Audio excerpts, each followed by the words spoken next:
Baik, hadirin tamu undangan dan kader peradah seluruh Indonesia, kini marilah kita dengarkan bersama keynote speaker Menteri Badan Usaha milik Negara Republik Indonesia, Bapak Haji Erick Thohir BA MBA, disilakan.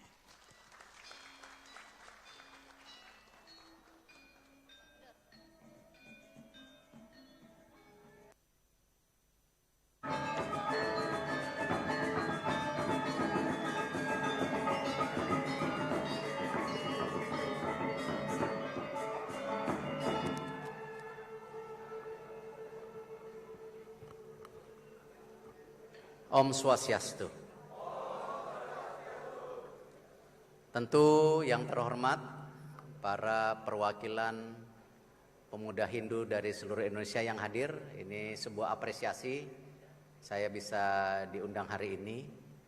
Dan tentu tim kerjasama saya di Komisi 6, ini Pak Demer, yang juga banyak membantu daripada pengembangan BUMN, di mana BUMN adalah sebagai tempat tidak hanya korporasi, tapi yang terpenting juga sebagai mekanisme daripada pelayanan publik itu sendiri. Dan tentu kalau kita bicara mengenai kebangsaan dan ekonomi, sebenarnya satu dan lainnya ada keterikatan. Kebangsaan kita bisa lihat, tidak mungkin kalau kita mau ekonomi kita tumbuh, pembukaan lapangan pekerjaan terjadi, kesempatan juga berusaha terjadi kalau tidak rukun. Nah, inilah penting kenapa jangan pernah pertanyakan lagi fondasi bangsa kita, yaitu Pancasila. Bhinneka Tunggal Ika adalah sebuah kekuatan yang real, yang nyata. Di mana kalau kita perbandingkan, sekarang banyak di negara-negara lain pun merasa bahwa Indonesia sebenarnya punya fondasi yang sangat kuat. Di mana justru bangsa-bangsa lain sekarang mulai banyak meniru cara-cara Indonesia. Dan yang menarik sebenarnya dari tahun 1928 pemuda adalah yang justru mendorong yang namanya persatuan itu. Baru tahun 1945 itu dideklarkan kita sebuah bangsa. Saya juga sering menggelitik, menanyakan siapa saya. Saya taunya dari kecil ya orang Lampung. Bapak saya lahir di Gunung Sugih, umur 10 tahun merantau ke Tanjung Karang untuk SMP, lalu merantau lagi ke Jawa untuk SMA, Solo waktu itu langsung ke Jakarta Universitas. Taunya orang Gunung Sugih. Tetapi ketika saya datang ke pemakaman keluarga, tentu waktu kecil saya tidak terlalu mengerti. Tetapi setelah SMA, itu kita bertanya-tanya, loh ini kok ada nama, ya kan, orang Bugis, Datuk Semego. Ternyata dari Goa. Artinya ada turunan juga dari sana. Lalu di sebelah kirinya ini kok nama-nama Sunda. Oh, rupanya dari Banten, Aryadila, Pangeran Aryadila. Jadi kalau ditanya saya siapa, ya memang ngakunya orang Lampung. Tapi kalau dibedah, dirinya ya udah tercampur-campur. Sama ketika saya menikahi istri saya, taunya orang Jakarta, turunan Haji Tarbin Kuitang, makanya putih Pak Demer. Tetapi kira-kira 6 tahun yang lalu, saya sedang berlibur ke Bali, Lalu mertua saya ketemu perwakilan dari Bali. Saya izin Pak Demer, mudah-mudahan jangan tersinggung ya. Saya waktu itu males ikut campur urusan keluarga biasanya, apalagi keluarga istri. Ya saya pamit sama anak-anak saya. Lalu pulang, istri saya dan mertua saya cerita. Loh, saya tuh ada turunan Bali ternyata. Wah, Bali dari mana? Saya bilang. Rupanya ada cerita, ada silsilah bahwa kerajaan Karangasem waktu itu ada yang dibuang ke Batavia. Dan itu ada silsilahnya katanya di puranya. Bukan di kerajaannya Pak Demer, di puranya katanya. Ya baru saya mikir-mikir, oh pantesan ada namanya Kampung Bali di Jatinegara. Yang memang berapa ratus tahun kemudian ya tercampur ya dan taunya Kuitang. Nah sekarang ya ternyata istri saya oh ada Balinya juga gitu.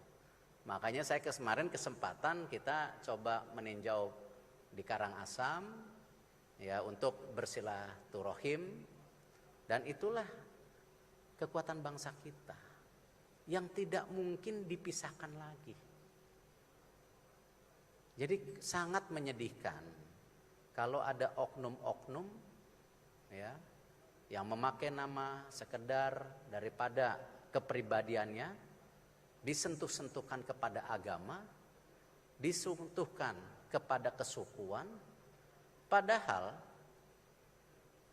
kekuatan kita justru di situ. Dan bisa contoh dalam penanganan COVID tidak mungkin DPR, pemerintah berdiri sendiri, pemerintah pusat, pemerintah daerah berdiri sendiri, para tokoh agama, tokoh masyarakat berdiri sendiri, apalagi masyarakatnya berdiri sendiri dalam penanganan COVID. Itulah yang kita buktikan dengan gotong royong. Kita bisa membuka mata dunia yang di awal-awal COVID selalu menjelek-jelekan bangsa kita bahwa kita tidak mampu. Dan terbukti kita salah satu yang paling mampu.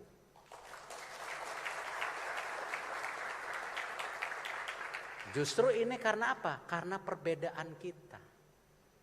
Bukan karena persamaan kita saja. Perbedaan menjadi sebuah kekuatan tersendiri.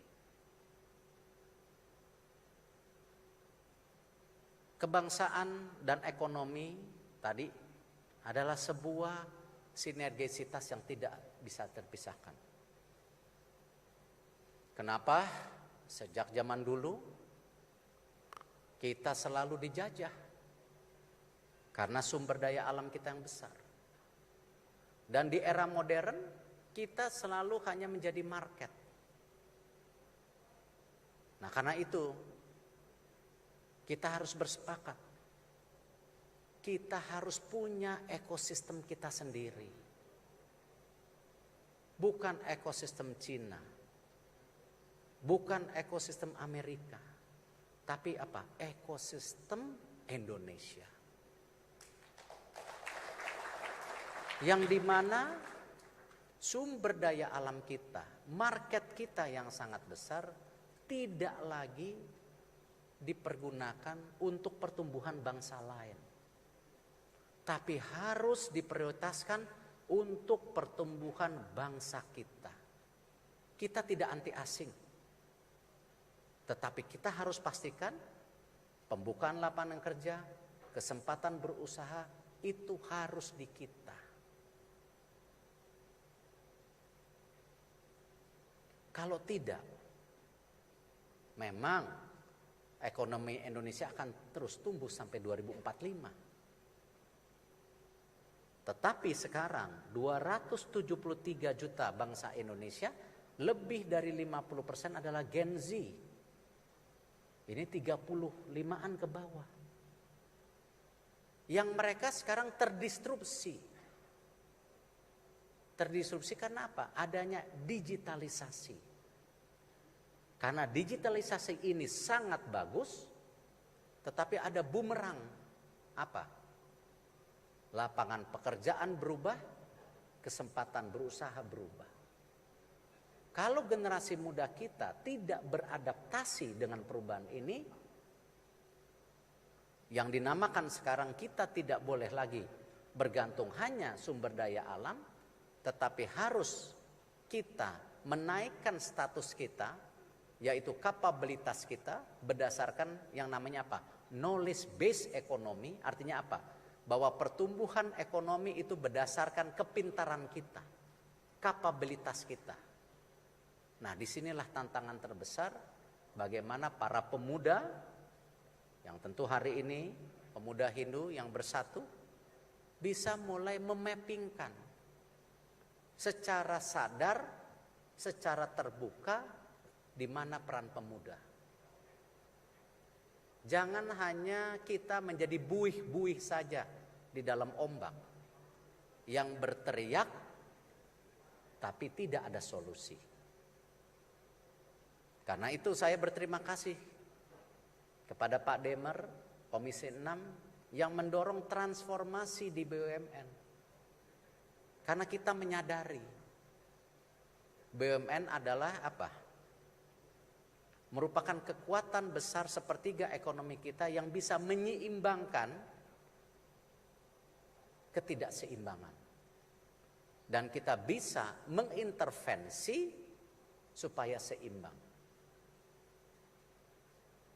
Karena itu saya izin sama pimpinan Komisi 6 bahwa CSR BUMN sekarang kita rubah. Nomor 1 di pendidikan. Kita memberikan beasiswa agar tadi apa? Menyambung dengan tadi knowledge based economy ketika anak-anak muda Indonesia harus naik kelas. Kita rubah. Kita juga membuka yang namanya program magang di BUMN. Supaya apa? Supaya generasi muda ngerti beradaptasi dengan perubahan tersebut. Nanti Pak Rabin, ini kebetulan Chief of Staff saya, ingatkan aja kita tanda tangan program magang. Ingatin Pak Teddy. Karena memang tadi kami menyadari juga tidak mungkin transformasi BUMN ini bisa terus berlangsung kalau tidak ada apa? Continue leadership dari generasi muda. Allah Subhanahu wa taala memberikan kita kepintaran, kapabilitas yang sehingga mempunyai karya yang luar biasa. Tapi ingat, umur ada batasnya. Artinya apa? Transformasi harus terjadi secara kontinu dengan ada pembangunan leadership muda yang juga kontinu. Karena itu kita di BUMN mendorong 5% direksi BUMN harus usia di bawah 42 tahun. Alhamdulillah sudah tercapai. Sekarang kita dorong lagi 10% nanti di 2003 untuk usia muda juga. Deputi BUMN sekarang yang di bagian HRD IT, Saudara Teddy usianya 38 tahun. Orang susah dapat beasiswa. Sampai terakhir dapat beasiswa lagi di Columbia University di Amerika, salah satu universitas terbaik di dunia. Makanya kita jadiin. Program lainnya yang kita dorong apa? Pembiayaan dan pendampingan. Karena tadi yang namanya pembukaan lapangan kerja tidak mungkin hanya bergantung kepada pemerintah. swasta, generasi muda harus menjadi pembukaan lapangan kerja. Apalagi berdasarkan research yang terakhir, 70% generasi muda pengen jadi entrepreneur, tidak lagi menjadi profesional. Di research lagi, mau jadi apa? YouTuber, gamer. Ini hal-hal yang berbeda dengan generasi sebelumnya. Sekolah-sekolahnya beda lagi. Kalau dulu hukum, ekonomi, sekarang apa? Data scientist. Yang dimana di Indonesia kekurangan. Gajinya itu 130.000 US. Data scientist. Kepala AI Singapura loh, orang Indonesia. Kita perlu apa? Mining scientist. Yang bisa apa? Melihat batu bara ke depan jadi apa? Nikel jadi apa? Kita perlu namanya agriculture scientist. Yang tidak lagi menanam tumbuh-tumbuhan dengan membanjiri air, karena air makin sulit, tapi meneteskan air. Yang bisa adaptasi ini generasi muda. Tetapi generasi mudanya harus mau. Harus mau apa? Meningkatkan kapabilitas, karena sekarang eranya knowledge based economy. Harus berani coba berusaha. Toh pemerintah hadir. Sekarang KUR yang didorong oleh pemerintah, ini bukan saya aja ya, dari Menko Ekonomi, Menteri Keuangan, kebetulan memang channelingnya lewat bank-bank BUMN. Itu sekarang 388 triliun. Yang memang kebetulan Bank BUMN 92,4% menyalurkan KUR. Ini kesempatan yang luar biasa. Saya setuju, pergerakan penting. Setuju? Kan kalau pemuda senangnya bergerak. Tapi bergerak lapar, setuju nggak? Karena itu apa? Basis-basis ekonomi kalian harus rebut. Kalian harus lakukan. Kalau tidak, yang isi orang lain, nanti akhirnya apa? Kita menyesal. Sampai 2035 kita memerlukan 17 juta tenaga kerja dan pengusaha yang melek teknologi. Kalau itu tidak diisi, yang isi orang lain.